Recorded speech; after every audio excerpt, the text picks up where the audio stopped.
Hello, calculus fans. Now we're going to talk about type 2 regions. These can be expressed in this way.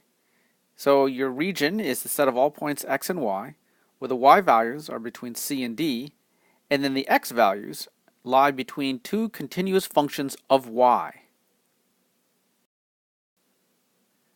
Let's show a couple of examples of type 2 regions.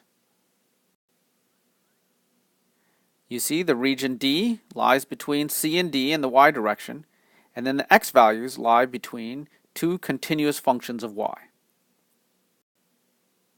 Here's another one.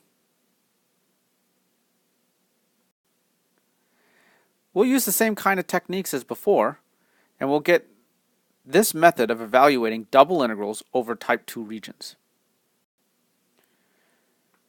So the double integral over d of f of xy dA is now the integral from c to d of the integral from h1 of y to h2 of y of f of xy. Now it's dx dy, whereas when we did type 1 regions, it was dy dx. You should go back and look at the region we worked on in the last problem. That was not a type 2 region. So let's do this as an example. Let's evaluate the double integral of xy over the region D. D is bounded by the line y equals x minus 1 and the parabola y squared equals 2x plus 6. The first thing we should always do with these double integrals over general regions is to just write down a picture of the region. Here's what the picture looks like.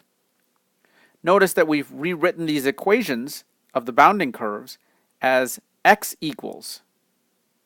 So we'd have to solve for x in each one of them.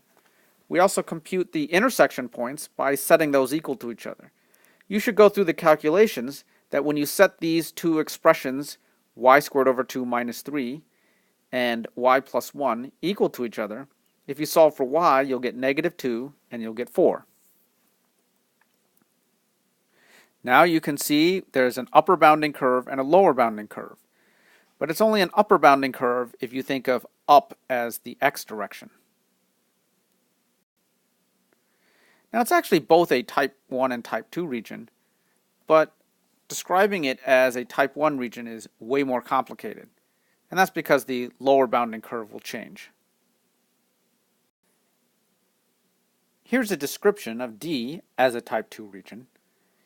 It's the set of all points x and y, so that y is between negative 2 and 4, and then the x values lie between the lower bounding curves, x equals 1/2 y squared minus 3, and the upper bounding curve, x equals y plus 1.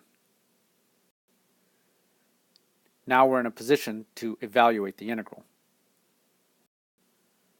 So, the double integral over d of xy will be equal to the integral from negative 2 to 4, those outer limits are y limits since it's a type 2 region, of the integral from 1/2 y squared minus 3 to y plus 1, those are x limits, of xy dx dy.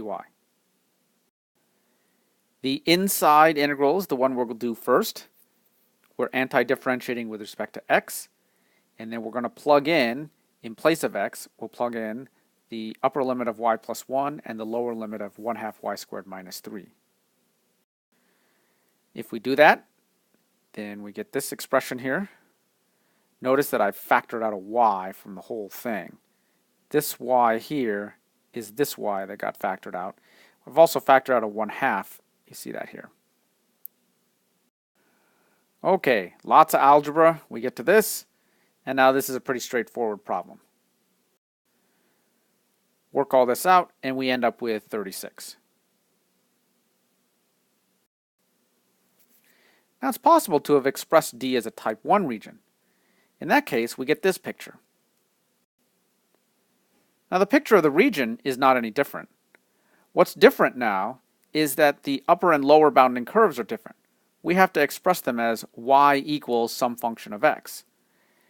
Now the upper bounding curve to the right, if we go to the right of this line here, then the upper bounding curve is y equals square root of 2x plus 6, and the lower bounding curve is y equals x minus 1. However, if we're to the left, that means we're over here. Now the upper bounding curve is the top branch of the parabola, y equals square root of 2x plus 6, and the lower branch is y equals negative square root of 2x plus 6. So you have different lower bounding curves. So if we had to set it up as an integral over a type 1 region, we'd have to break this up into two separate iterated integrals. It would look like this. This is a lot messier to deal with. You'd really prefer not to do this. Now these integrals are doable, but they're a lot more complicated. So here we're seeing an example of a double integral over a region that could be expressed as either a type 1 or a type 2 region, but evaluating it as a double integral over a type 2 region is much easier. Okay, that's all for now.